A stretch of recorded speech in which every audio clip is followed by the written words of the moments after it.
Good evening and welcome to Copperfield's Books virtual event with Heather Hardcastle in conversation with Christina Mueller. My name is Jamie Madsen and I'm the Marketing and Events Coordinator here at Copperfield's Books, and I'll also be your host for the evening. For 40 years, Copperfield's Books has been committed to literature, education, and creating community together. Because event proceeds allow us to provide this free event program, I'd like to take a moment here in the beginning and thank you all for your continued support. So just a couple of housekeeping items before we get into it.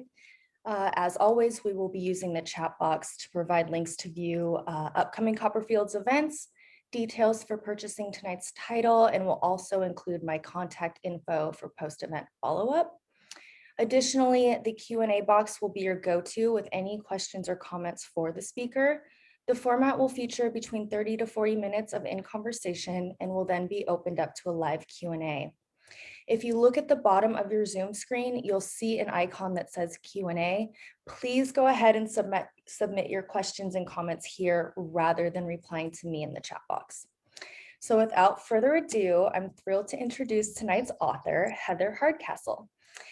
Heather understood where gourmet gluten-free was headed before everyone else.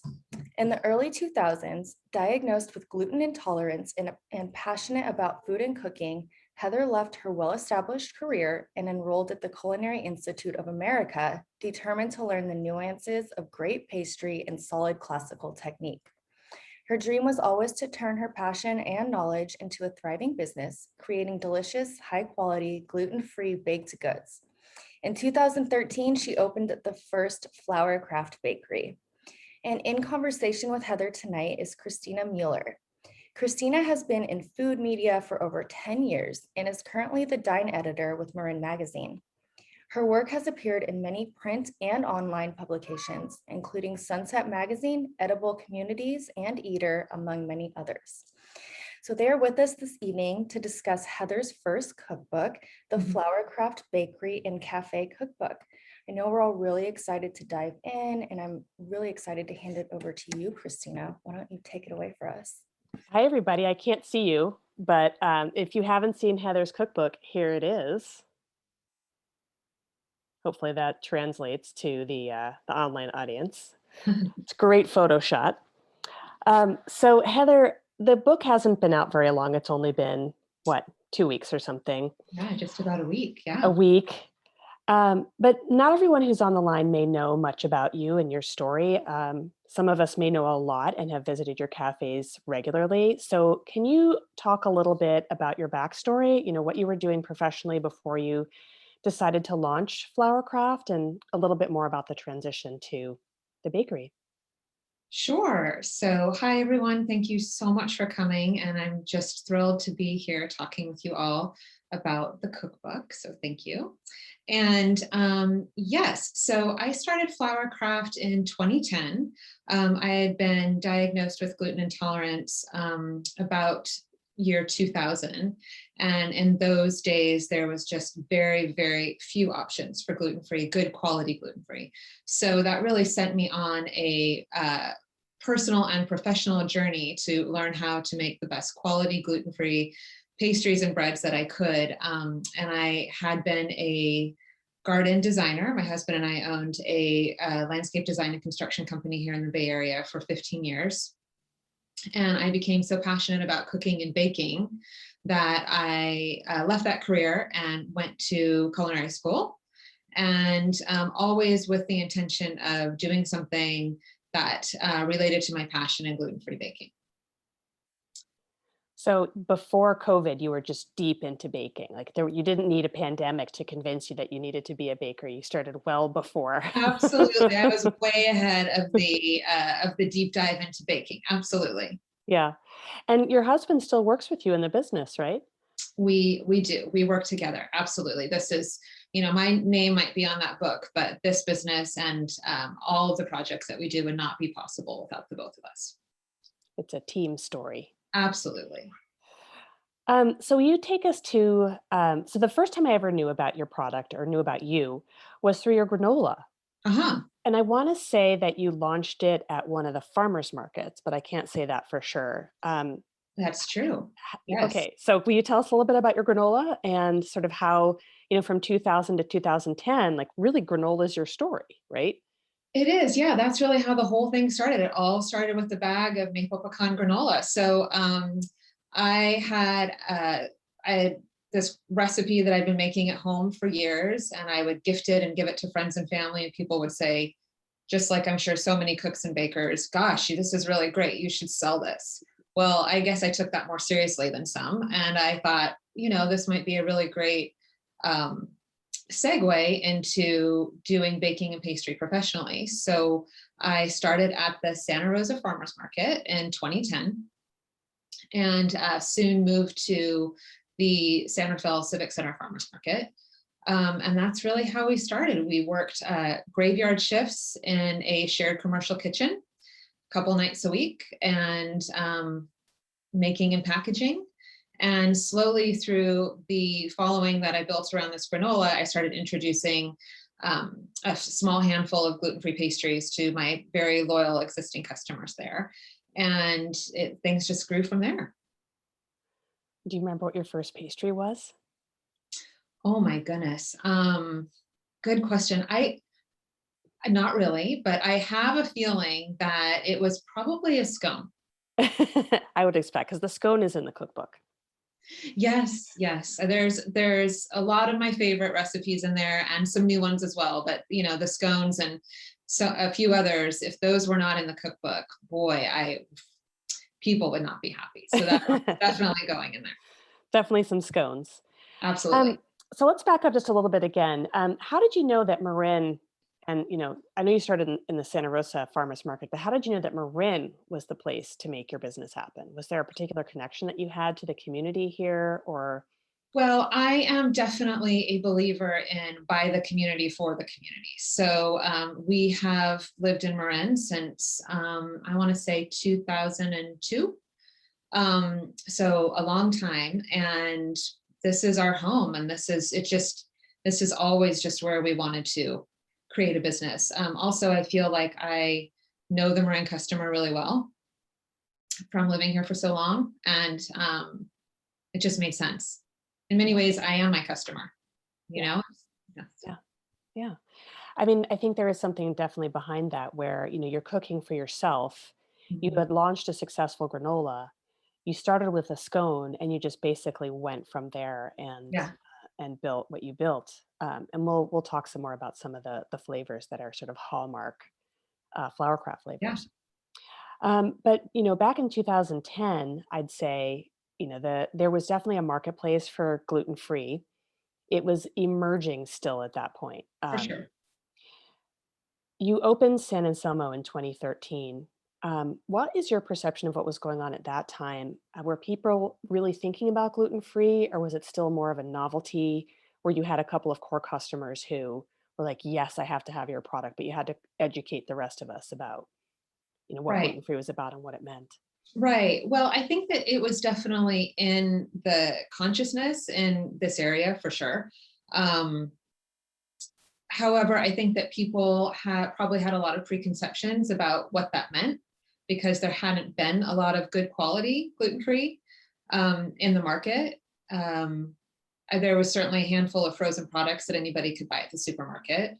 So I think that there was a bit of an education, especially in the beginning, with showing people what was possible with gluten-free. Yeah, and I think, as a new business owner, there must have been a few hiccups. People not knowing what gluten-free was, people getting angry that you didn't have stuff, people being super excited or tipping things over. What was can you give us like a hurdle that you had to overcome to get the business rolling and then a big success story? Okay, well, I mean, as with any business, and there's so many hurdles. I mean, this is a grassroots business for us. So, everything from raising funds to getting it started, to getting it built, to hiring and training staff. We'd had a business before, so small business to us and the amount of work that it takes was not unknown. But we'd certainly never done anything like this, and never in a retail type of setting either. certainly one of the biggest challenges for me was learning to do baking, learning to do production, like to scale things up in a professional setting. Mm-hmm. And then, once I sort of master that, being able to teach other people how to do it as well. So Those are that's a a big few learning hurdles. that's a big learning curve. Being a home baker is not a professional baker. It's a whole different scale. Yeah. What would you say has been your biggest success so far? I know that the granola was what got you launched, Yeah, um, but a lot of time has gone by since you launched the granola. absolutely. Yeah. Yeah. Well, that's a good question. I mean, honestly, I think I measure success in how happy my customers are. For me, it's not about like the big milestones or how the stores that I open or anything like that. It's about what makes this very difficult business rewarding, is just seeing how much joy and comfort that it brings people and how much a part of the community it is. Yeah. And I would imagine too that your communities, like you were saying, are a little bit distinct. I always feel like Marin is kind of these little isolated towns where True. everyone kind of stays in their town unless they have to leave. It's sort of like the east side It's of New York and the interesting. west side of New York. Like you just Yeah, don't go. it's interesting. Yes. And I'm wondering, kind of how that played out when you've got two stores in two very different communities in Marin, and yet they're similar enough that you knew that you could open in these two distinct locations. Right. Yeah, I mean, I have customers that come in and they say, "Oh, I love what you do. I wish you would open closer to me." And I say, "Oh, where do you live?" And they say, "San Rafael." And I say, "Well, it's like a mile. It's like a mile away." so I think that's interesting.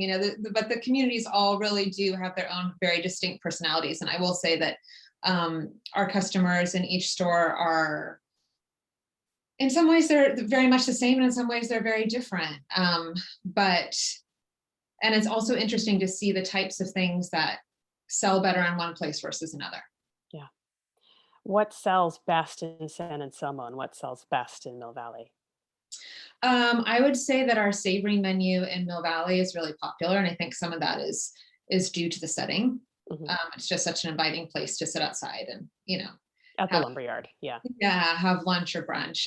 In San Anselmo, we have a really, really strong core business with the everyday pastries. So the scones, the cookies, that sort of thing. And we also do a really strong special occasion business there. So birthday cakes and that sort of thing.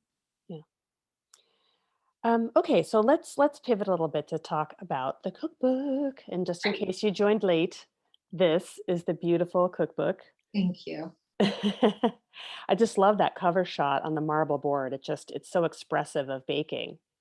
Thank you so much. Yeah, that's I'm really happy with how the cover came out. The photos are so beautiful. I so grateful to Erin Scott, who did all the photos for the book. I mean, she really helped bring the vision to life. And yeah. Yeah. So you've got these wonderful businesses rolling. Was there a point in time while you were building all of this that you said, "Oh my gosh, I know I have to do a cookbook," or was it just a more organic process where you saw your stack of recipes and you were like, "This is a cookbook. I don't have to do anything." I wish it was so easy. I wish it made itself. Yes. Honestly, I have always wanted to make a cookbook. Even before I started cooking professionally, I just thought, oh, that would be like such an amazing job to be a cookbook author. So I've always wanted to do that. I'm grateful to have the opportunity at this point in my career to do it. It's very satisfying to see everything in one place, like just all brought to life in such a sort of concise and a way that I hope inspires other people to bake at home. Mhm.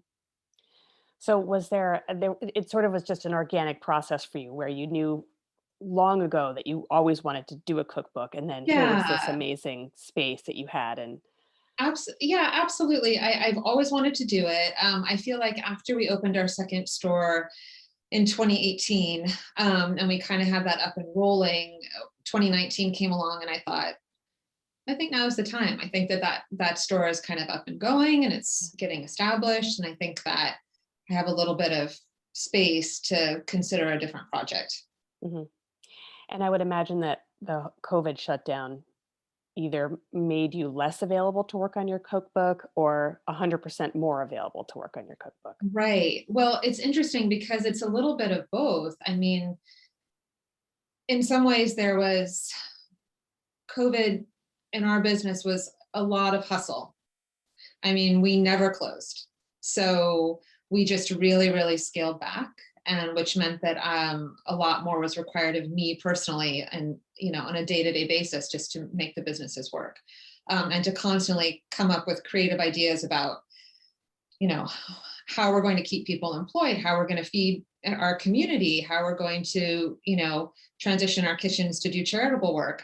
So in that way, I'm glad that the ball was already really well rolling with the cookbook, because I knew I had a deadline and I knew it was going to get done. So just like with anything, when there's a big project in front of you, you just break it down into small pieces and just chip away one piece at a time.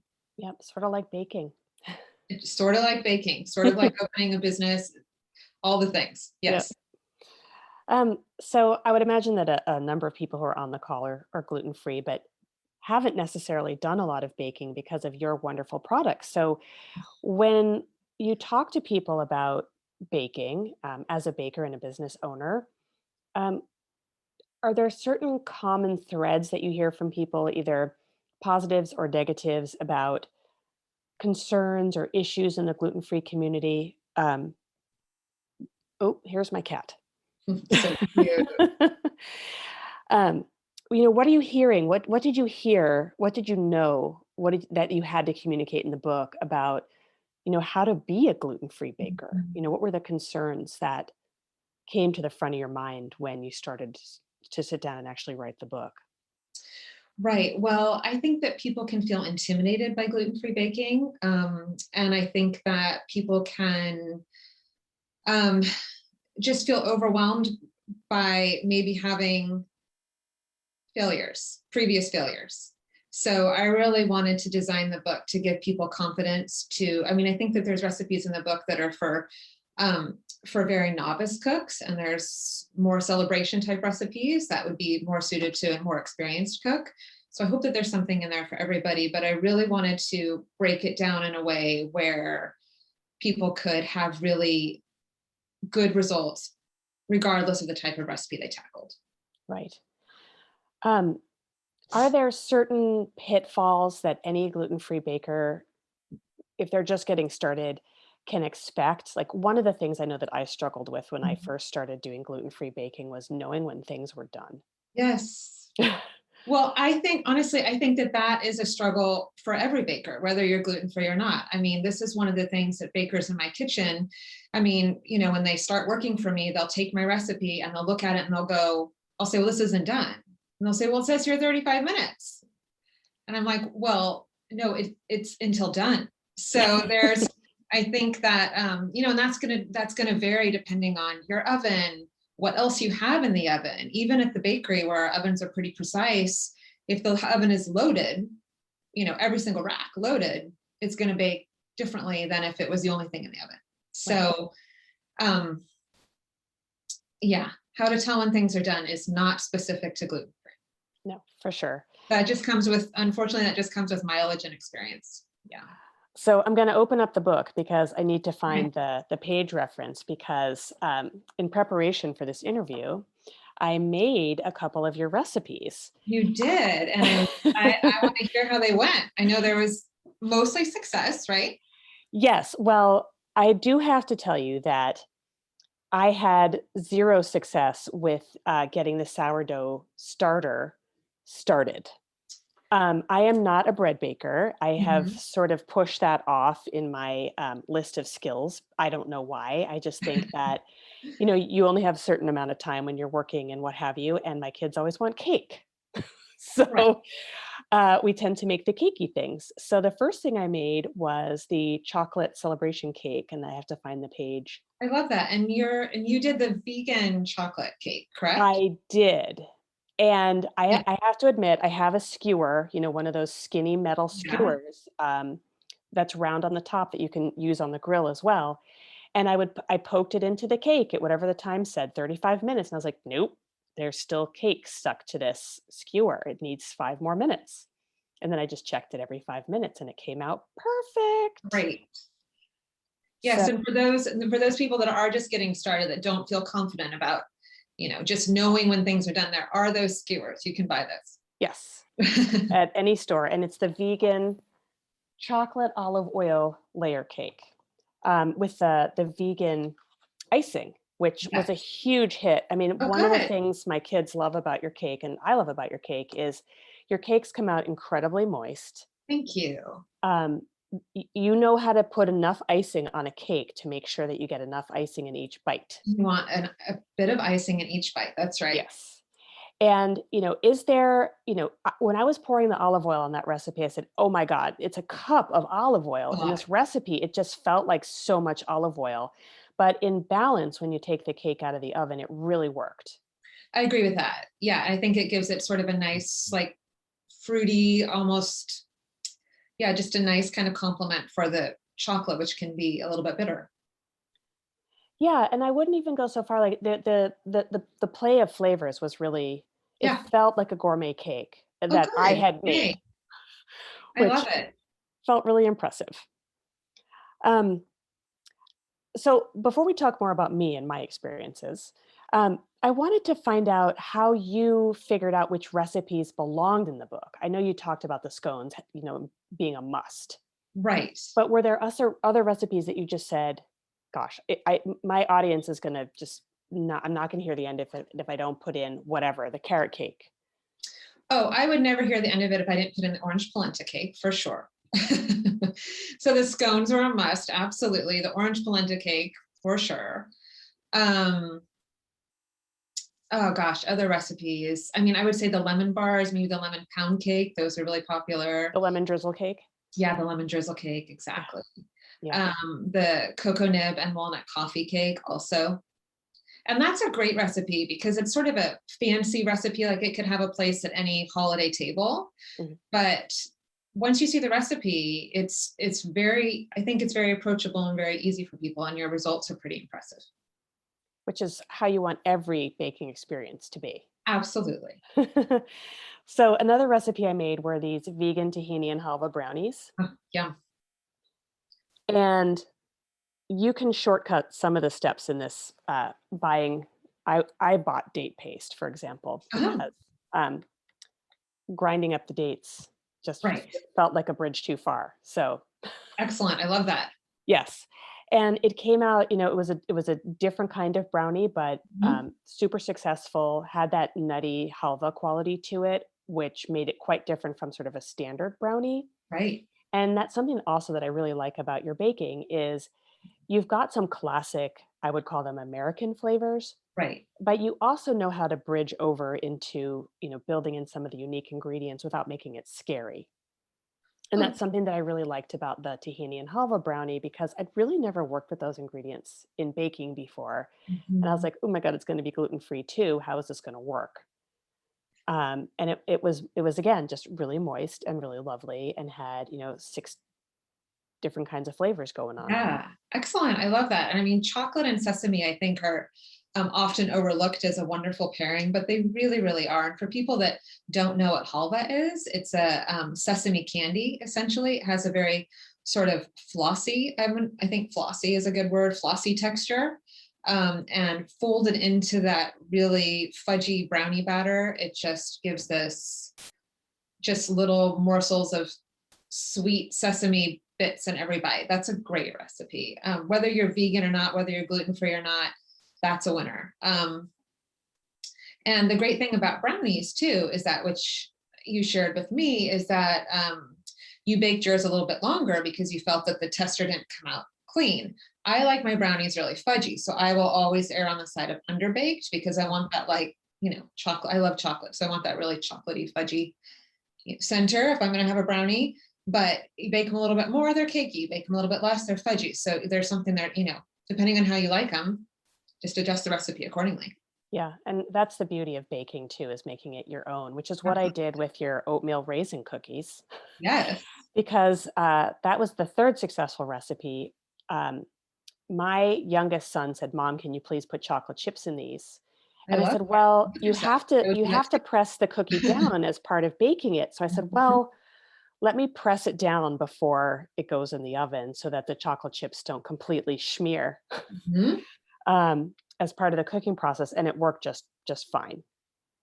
That's So great. Yeah, I I know the was doing cho that. yes, and in the store, we actually make them with chocolate chips. So, mhm, um, and they're one of our most popular cookies, and I think it's okay to have a little bit of, smashed chocolate chips in the cookie. The chocolate is still in there, it just spreads it out a little bit more. Yeah, I like the touch of the currants too instead of the Mhm. raisins. I can't get my kids to eat raisins, but the currant is much smaller and I they agree. almost didn't even notice it. Yeah, I agree. Sometimes I find with baking that raisins in particular get sort of hard on the top. You get that hard, unpleasant chewiness, and currants, because they're so small, they don't do that. So I always prefer currants. Yeah. I wanted to ask you a transition question before we go into talking about bread, because we haven't really talked about bread at Yeah. all. Are you a savory or a sweet person? Well, as much as I would like to say that I'm a savory person, I'm a sweet person. So 100%. I like my sweets and I like chocolate. what was I mean, bread wasn't how you started this business, right? You started No. with granola and scones. Yeah, I mean,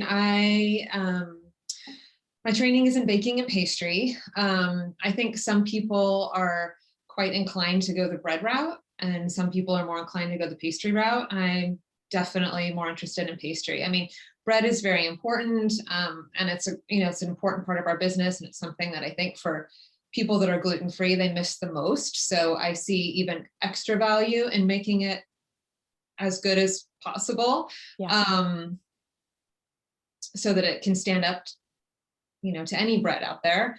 Um, but yeah, pastry is my thing. Pastry's your thing. Okay.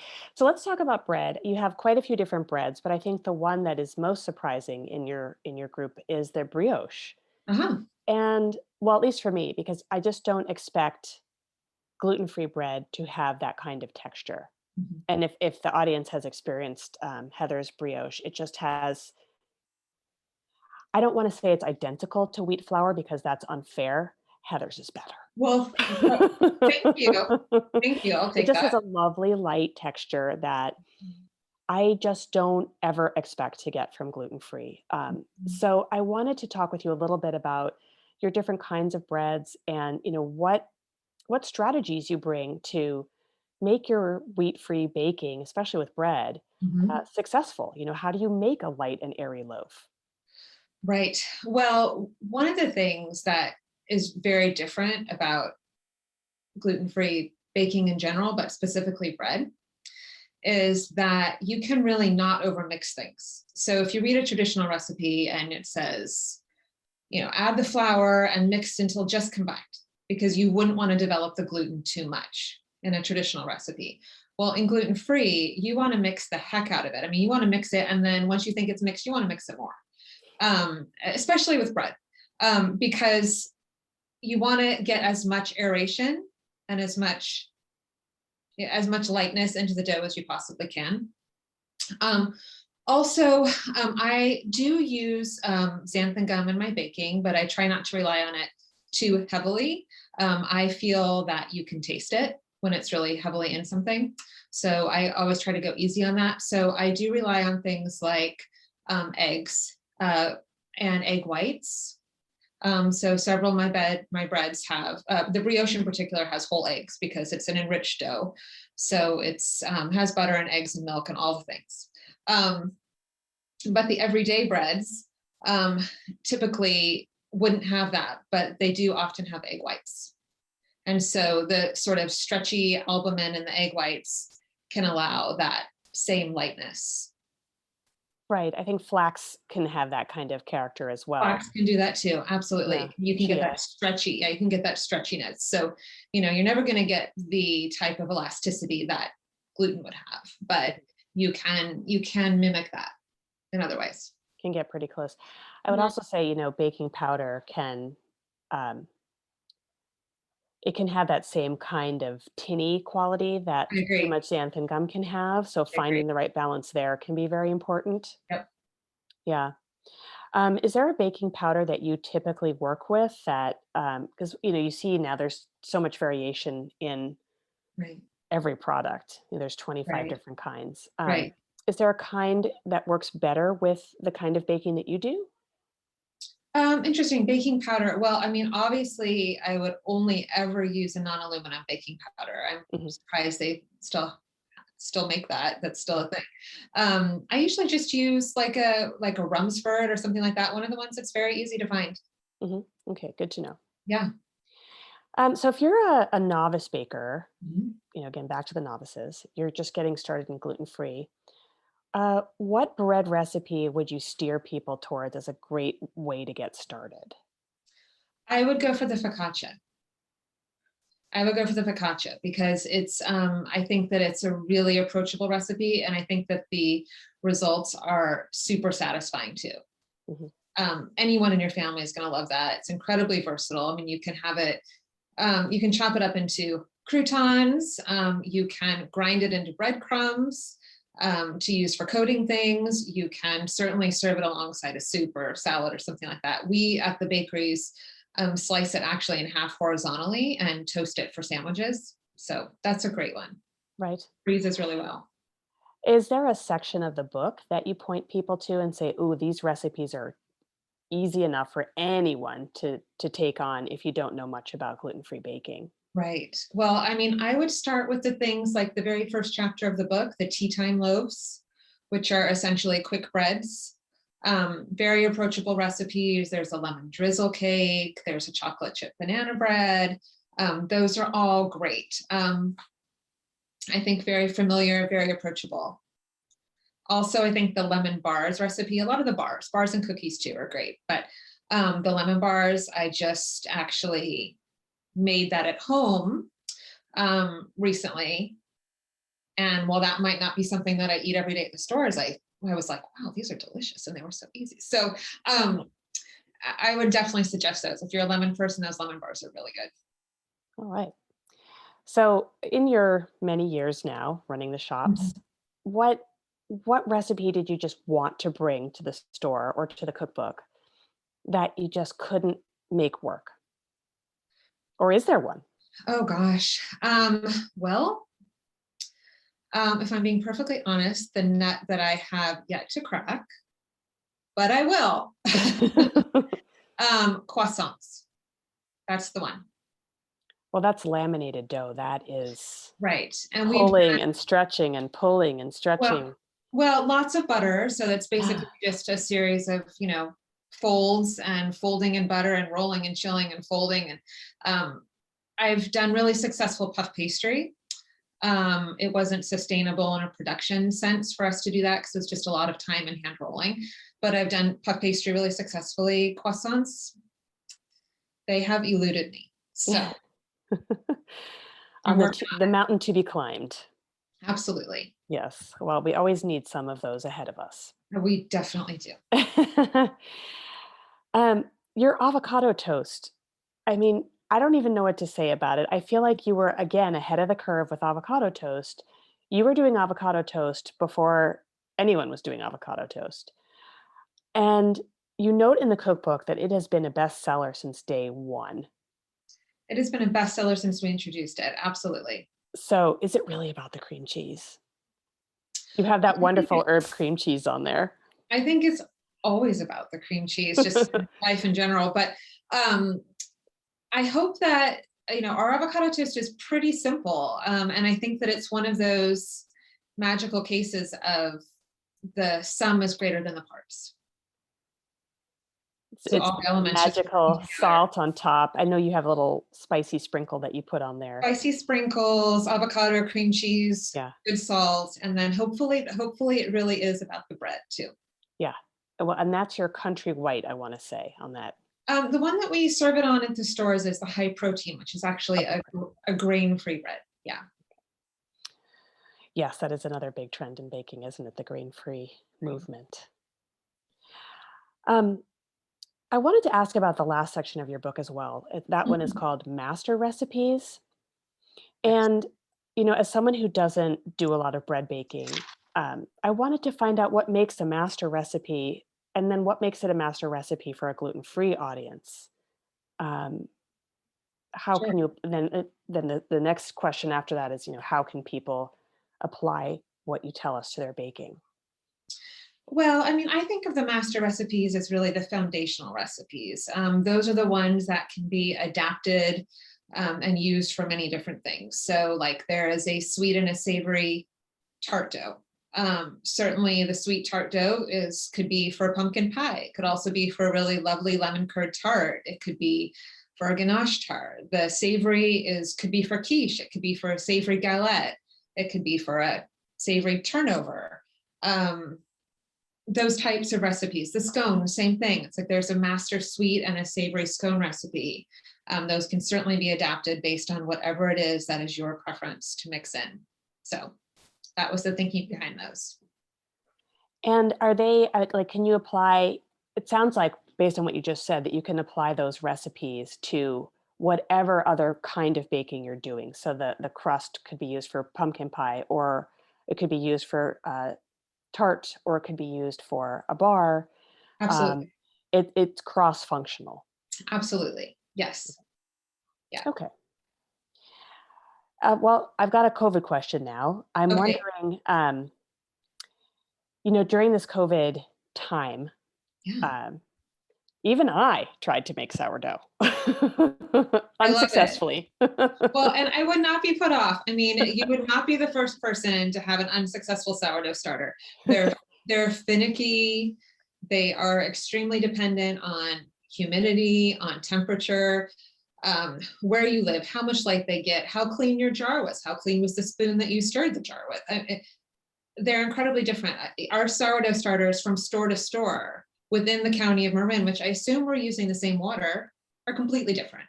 Yeah. So It's just how that goes. right. And the good thing is that it's two ingredients, it's flour and water. So if you fail, you rinse it out and you try it again.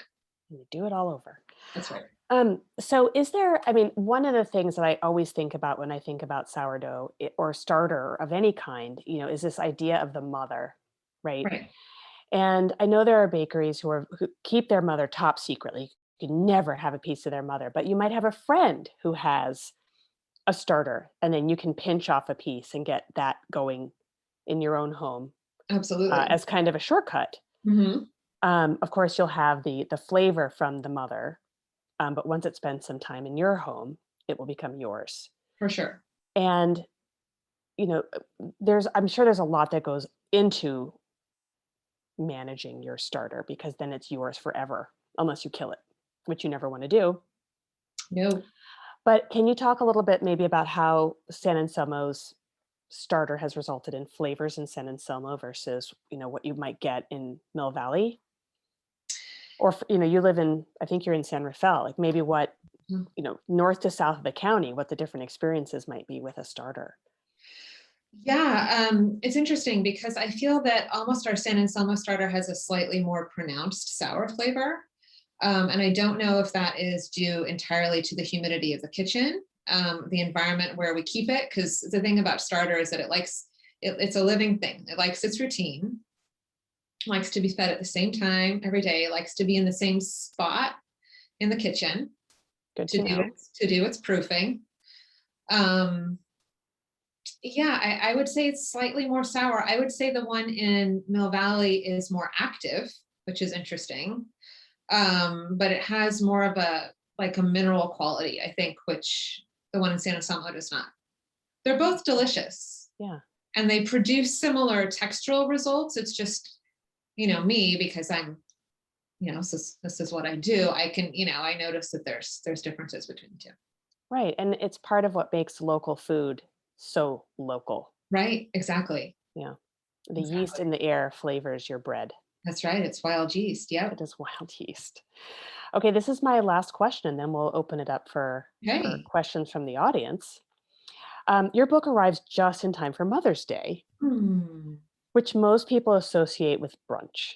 And Yes. I don't know why mothers have to have brunch. We can certainly have dinner and breakfast and every We eat meal in other meals between. too. Yes. But good thing you have a whole section on your book about brunch.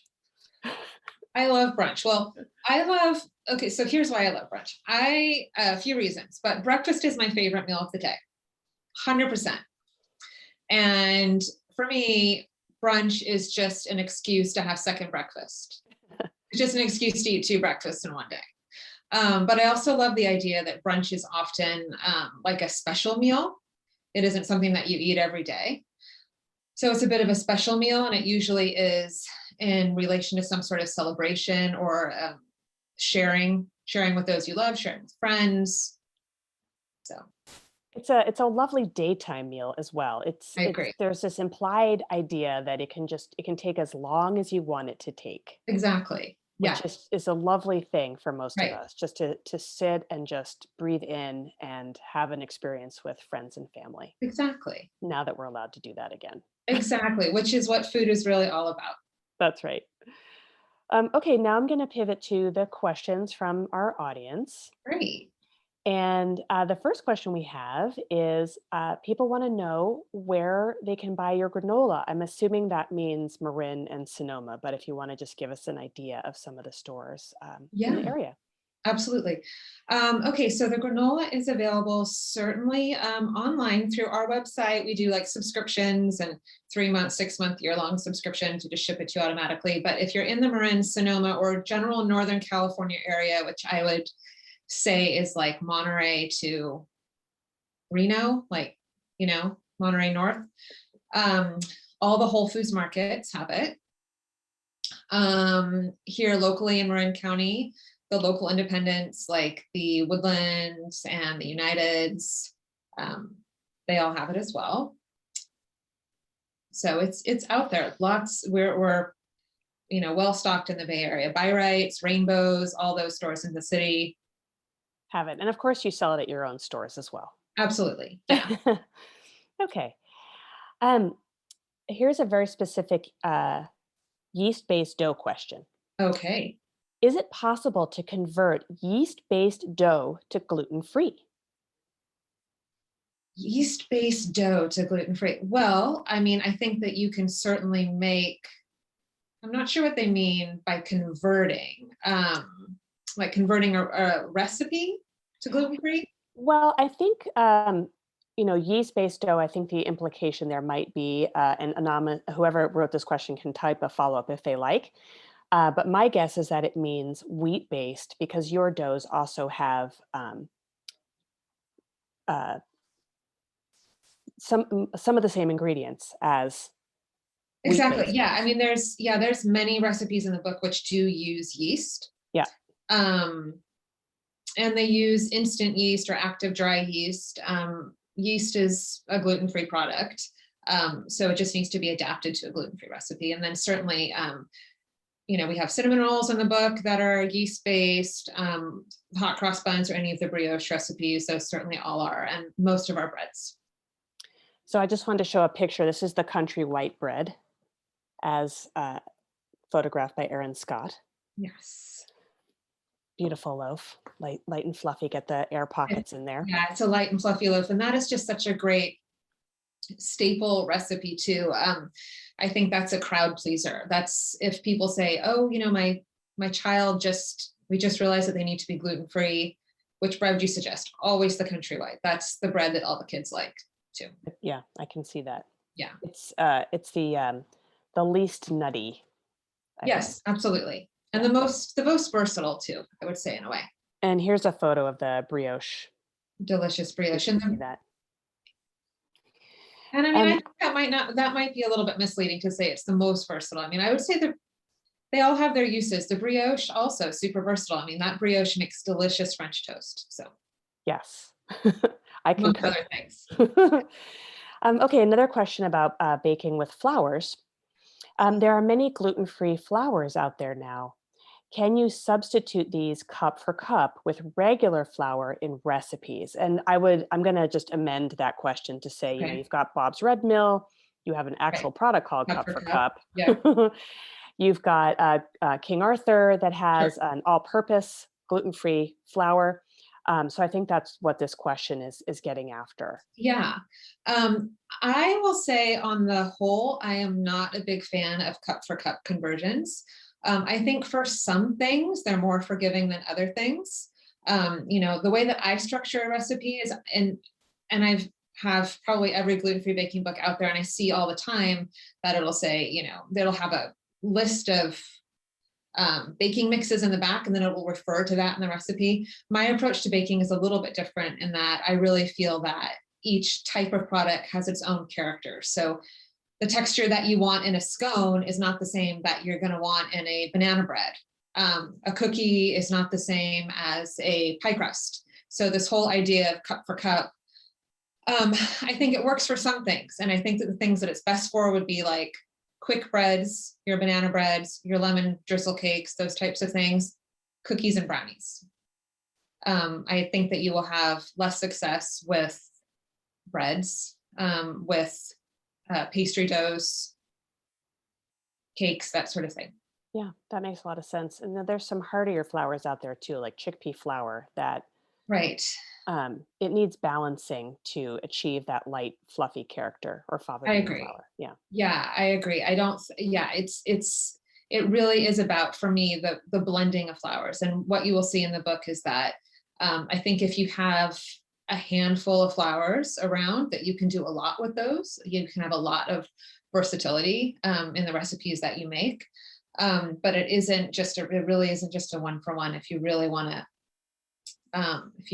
master the proper texture, it's really all about texture and creating that. You must have a very big refrigerator. I have a very big pantry. Okay, here's another question. What type of flours are you using?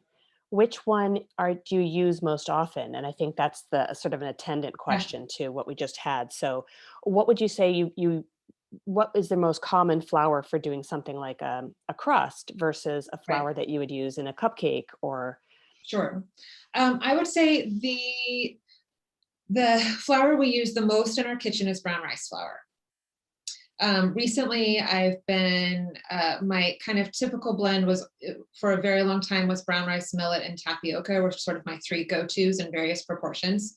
And sometimes one of those would get switched out with an almond flour or something else. But more recently, I've been working a lot with white rice and sorghum flour as a combination. And I would say that if you had to pick, oh my goodness, I'm going to go with 4. I'm going to say if you had to pick 4 flours for your gluten-free pantry, I would go with white rice flour, sorghum, tapioca, and probably almond. And brown rice flour. Yeah, one of the rices. Yeah. Yeah. That just has a nice smooth texture. It does. Yeah, and certainly white rice is going to be starchier than brown rice because it doesn't have the outer hull. Right. So the original poster who asked the question about flours wants to know about flours for making pierogies, European pierogies, savory hand pies, etc. Yeah. Interesting. I would say the savory tart dough recipe in the book would probably make really good pierogies. Great. Yeah. Okay. Another question. Flourcraft makes the perfect cupcake frosting. Yes. Thank you.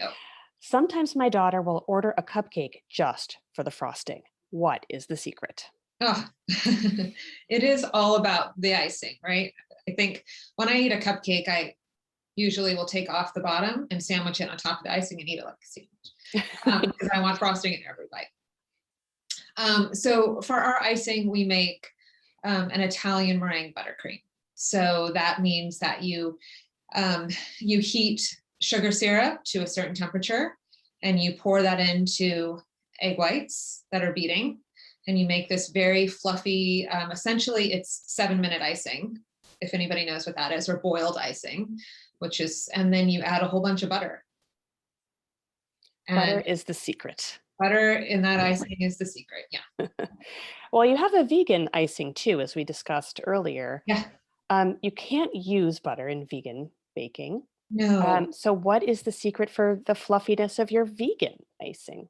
Well, we use a combination of a vegan butter. So you could certainly use Miyoko's, or there's a lot of them out there now. I just sampled some. There's one called 4A, which I think is interesting, Earth Balance, any of those types of vegan butters. And then mixed with a really good quality vegan shortening like Spectrum Organics or something like that. But it's the two together.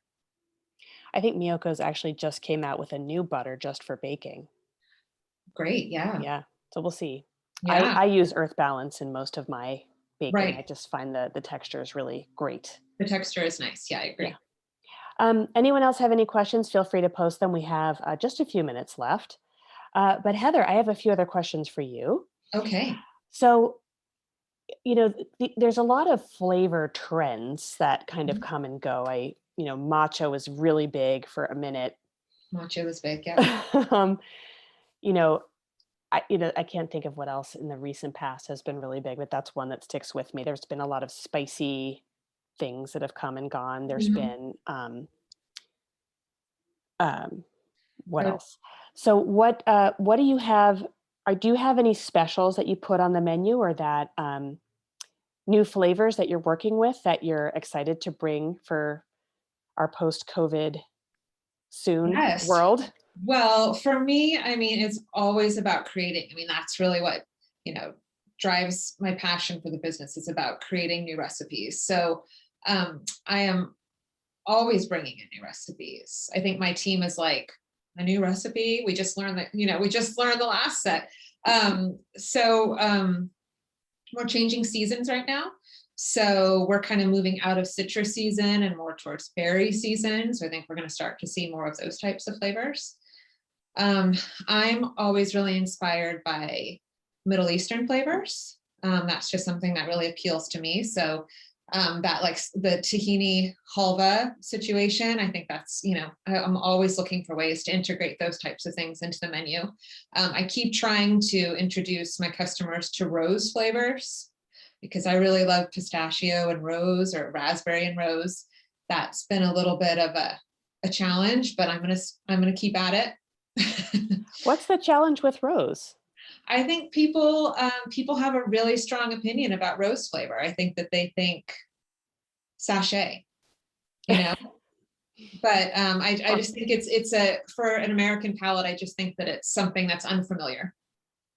Yeah, I wonder too if there's like a grandmother Yeah, component there. grandma's drawer, grandma's Yeah. house. Yeah. When people meet you, whether it's for the first time or the 50th time, what do they ask you about your business or about baking? What haven't we asked you as a part of this hour where we spent talking about flower craft that you'd like people to know? Oh my goodness. Well, gosh, how to even answer that question? I mean, I'd like people to know that this is just something that I'm super passionate about, that I will always be creating, and I'm just grateful for the opportunity to make the book and to meet everybody in this format and in person through the stores. So, please approach me, and please, let me know what you think about the book and about the food. Yeah. Well, I'll have to go back and do the sourdough starter. I'll have to try it again. Please do. Absolutely. Please do. Give it And yet another try. yeah, I mean, and it could take 48 hours or 4 weeks. So That's something I'll have to think about. it's brain. I know. And I mean, I hate to say it, but you can always send me your photos, and I'll say no. We'll talk it through. Exactly.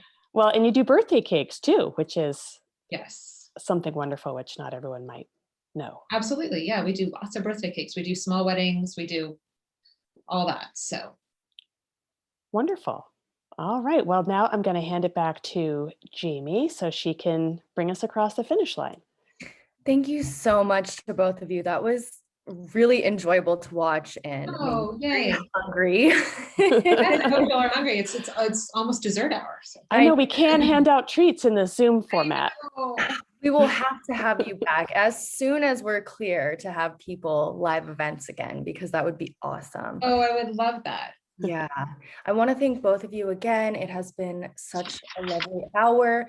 To all of you watching, you know the drill. Tomorrow you'll get the email with the link to the recording, info about where to buy the book. I will include Heather's website as well as where you can purchase her products, essentially, in that email. And yeah, I would love it if one of you would want to take us out, maybe Heather. It's just been a really enjoyable hour. And again, I hope to see you both in the near future. Thank you. Well, thank you so much for the opportunity to talk to everybody. I'm so appreciative of the support that Copperfields has shown for the book. And like I said, I am a big believer in buy local for local. So, you know, please support your local bookstores. Copperfields is a great resource. I think they have like 9 stores in the Bay Area, so there should be one near you. And just to Christina also, thank you so much for your time to do this. It was such a pleasure, as always, chatting with you. Well, I've known you since the granola days, so. I know, and I'm grateful for the support. And it's fun to see the journey evolve.